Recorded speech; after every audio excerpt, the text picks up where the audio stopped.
الحمد للہ وکفا وسلام علی عبادہ الذین اصطفا اما بعد فاعوذ باللہ من الشیطان الرجیم بسم اللہ الرحمن الرحیم انا نحن نزلنا الذکر وانا له لحافظون وقال رسول اللہ صلی اللہ علیہ وسلم خیرکم من تعلم القرآن وعلمہ صدق اللہ العظیم وصدق رسولہ النبی الأمی الکریم ونحن علی ذلک لمن الشاہدین والشاکرین والحمد للہ رب العالمین۔ اللہم صلی علی سیدنا و مولانا محمد وعلی آل سیدنا و مولانا محمد وبارک وسلم یا رب صلی وسلم دائما ابدا علی حبیبک خیر الخلق کلہم۔ معزز سامعین، دوستو، بزرگو، اللہ تبارک و تعالیٰ نے نبی کریم صلی اللہ علیہ وسلم کے وسیلے اور ذریعے سے ہمیں ایک بہت بڑی نعمت سے نوازا ہے۔ اللہ رب العزت کی عطا کردہ اس نعمت کو قرآن کہتے ہیں۔ اللہ کا قرآن، اللہ کی یہ کتاب ہمارے لیے بہت بڑا انعام ہے، اللہ کا بہت بڑا فضل ہے۔ میرے بھائیو، اللہ رب العزت کی یہ کتاب لا ریب بھی ہے، بے عیب بھی ہے، جس کے حق ہونے میں، جس کے سچ ہونے میں، جس کے کلام اللہ ہونے میں، کتاب اللہ ہونے میں ذرہ برابر بھی شک کی گنجائش اور اجازت نہیں ہے۔ اللہ رب العزت اس قرآن کی حقانیت کو بیان کرتے ہوئے ارشاد فرماتے ہیں، ذالک الکتاب لا ریب فیہ، یہ کتاب ایسی کتاب ہے جس میں ذرہ برابر بھی شک اور شبے کی گنجائش نہیں ہے۔ میرے بھائیو، اللہ رب العزت کی یہ لا ریب بے عیب کتاب عظمت والی ہے، اور اس کی عظمت اور اس کے مقام کو صرف اللہ رب العزت کی ذات ہی سمجھ سکتے ہیں، یا نبی کریم صلی اللہ علیہ وسلم کی ذات اقدس اس قرآن کی عظمت کو سمجھ سکتے ہیں۔ اس قرآن کی عظمت اور اس قرآن کے مقام کا اندازہ آپ اس بات سے لگا سکتے ہیں کہ اللہ رب العزت نے اور آسمانی کتابیں بھی نازل فرمائیں، اور کتابیں میں دیگر انبیاء کرام علیہم السلام کو عطا فرمائیں۔ اللہ رب العزت نے تورات عطا فرمائی، حضرت موسیٰ علیہ السلام کو انجیل عطا فرمائی، حضرت عیسیٰ علیہ السلام کو، اور زبور عطا فرمائی حضرت داؤد علیہ السلام کو، اور دیگر انبیاء کرام علیہم السلام پر مختلف وقتاً فوقتاً جو صحیفے اترے، اللہ رب العزت نے ان تمام نازل کردہ صحائف اور تمام آسمانی کتابوں کی حفاظت کا ذمہ نہیں لیا۔ قرآن کا یہ اعزاز، قرآن کی یہ عظمت، قرآن کا یہ افتخار ہے، قرآن کا یہ معجزہ ہے کہ اللہ رب العزت نے اس قرآن کی حفاظت کا ذمہ خود لیا۔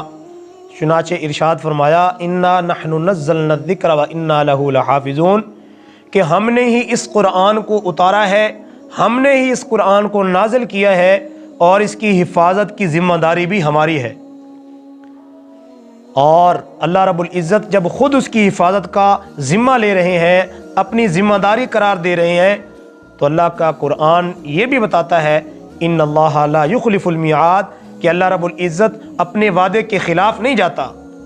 اللہ رب العزت کبھی وعدہ خلافی نہیں فرماتا۔ تو اللہ نے قرآن کی حفاظت کا وعدہ کیا ہے، ذمہ لیا ہے، تو قیامت تک یہ قرآن محفوظ رہے گا، جیسے نبی کریم صلی اللہ علیہ وسلم کے قلب اطہر پر، سینہ منور پر یہ قرآن اترا تھا، قیامت تک یہ قرآن محفوظ رہے گا، کیونکہ اللہ رب العزت نے خود اس کی حفاظت کی ذمہ داری لی ہے۔ سابقہ آسمانی کتابوں کی حفاظت ان کے علماء اور امت کے لوگوں کے ذمہ تھی،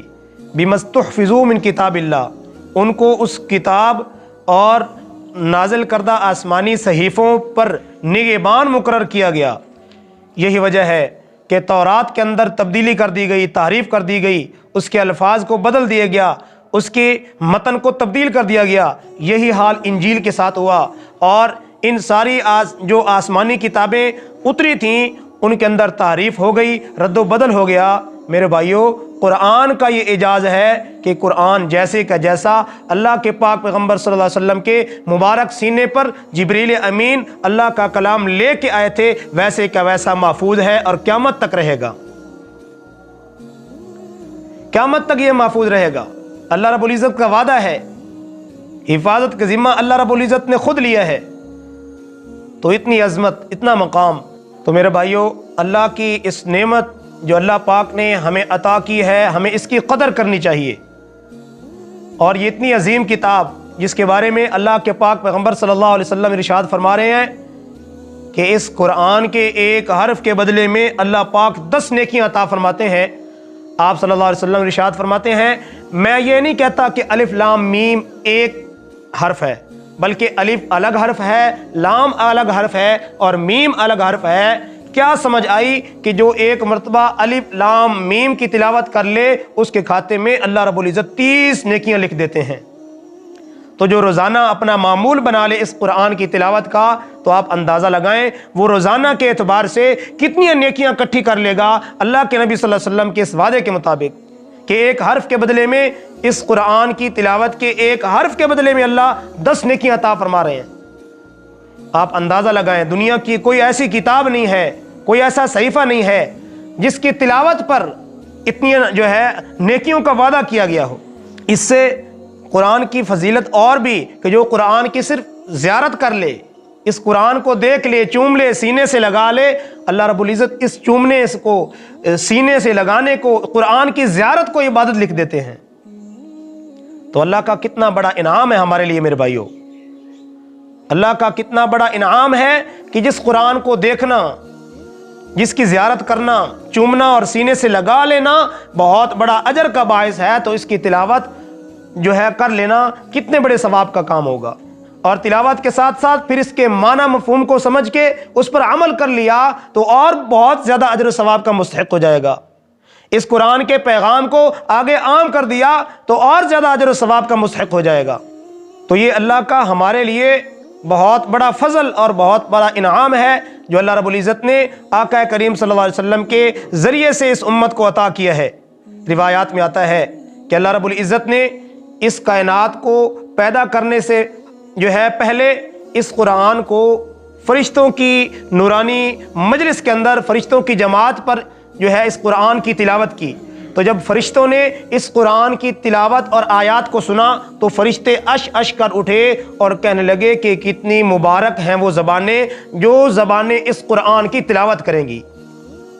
کتنے مبارک ہوں گے وہ سینے جو اس کتاب اور اس قرآن کو اپنے سینوں میں محفوظ کریں گے، اور کتنی مبارک ہوگی وہ امت جس امت کو یہ قرآن عطا کیا جائے گا۔ تو میرے بھائیو، اللہ کی ایک بہت بڑی دولت ہے جس سے آج کی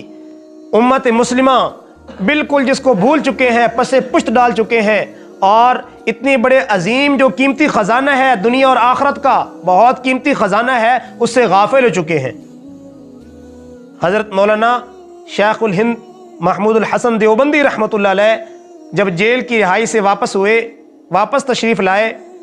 تو آپ نے فرمایا کہ امت مسلمہ کے زوال اور تنزلی کی 2 وجوہات میری سمجھ میں آتی ہیں۔ ایک وجہ امت مسلمہ کے زوال اور پستی کی، ناکامی کی ایک وجہ یہ ہے کہ آپس کی فرقہ واریت یہ ایسی بیماری ہے، ایسی وبا ہے جس سے امت مسلمہ زوال کی طرف، تنزلی کی طرف جا رہی ہے۔ اور فرمایا اس امت مسلمہ کے زوال اور تنزلی کی دوسری وجہ میری نظر میں یہ ہے کہ ہم نے اس قرآن کو چھوڑ دیا ہے، اس قرآن سے غافل ہو گئے ہیں، اس قرآن کے احکامات سے غافل ہو گئے ہیں، جس کی وجہ سے یہ امت جو ہے تنزلی کا شکار ہو چکی ہے، ناکامی کا شکار ہو چکی ہے، فساد کا شکار ہو چکی ہے، بگاڑ کا شکار ہو چکی ہے، جب انہوں نے اللہ کے قرآن کو چھوڑ دیا، اللہ کے قرآن سے روگردانی اختیار کر لی، اللہ کے قرآن سے منہ موڑ لیا، پھر اللہ نے ان کو پستی کے اندر ڈال دیا۔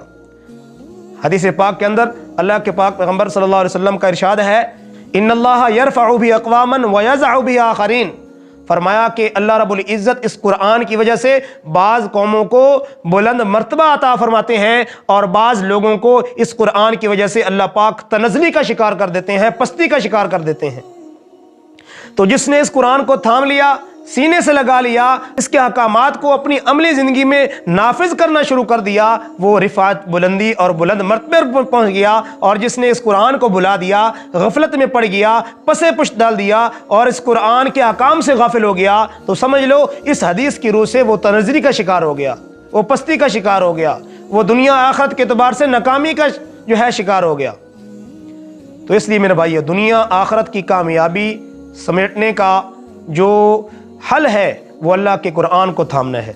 اللہ کے قرآن کے احکام کو سمجھ کے اور جو ہے اس پر عمل کی کوشش۔ یہ ایسا عمل ہے جو اس امت مسلمہ کو پستی سے جو ہے اوپر ترقی کی طرف اور رفعت اور بلندی کی طرف لے جا سکتی ہے۔ تو قرآن کے میرے بھائیوں، ہم نے عظمت کو بھی سمجھنا ہے، اس کی اہمیت کو سمجھنا ہے، اس کی فضیلت کو سمجھنا ہے اور اس کے احکام کو جو ہے اپنی عملی زندگی میں نافذ کرنا ہے۔ آج بہت بڑا یہ سانیہ ہے ہماری امت مسلمہ کا کہ جتنی اہمیت ہم لوگ دنیاوی تعلیم کو دے رہے ہیں، اتنی اہمیت اللہ کے اس قرآن لا ریب بے عیب کتاب کو نہیں دی جا رہی۔ اس قرآن میں اس دنیا کی زندگی کا مقصد دیا گیا ہے، جو ہماری زندگی کا مقصد ہے اس مقصد کو ہم نے چھوڑ دیا، اور دنیاوی کام، دنیاوی دھندے، دنیاوی تعلیمات، دنیاوی علوم اور دنیاوی فنون وہ ہماری ضرورت ہیں، وہ ہمارا مقصد نہیں ہے۔ یہ قرآن اللہ کا لا ریب بے عیب کتاب ہمیں اس دنیا آخرت کی زندگی کا مقصد سمجھا رہا ہے۔ جس قرآن سے ہم نے غفلت برت لی، منہ موڑ لیا، رخ پھیر لیا، تو گویا ہم نے اس مقصد سے رخ پھیر لیا، اس مقصد سے جو ہے منہ پھیر لیا، رخ موڑ لیا اور اس مقصد کو چھوڑ دیا۔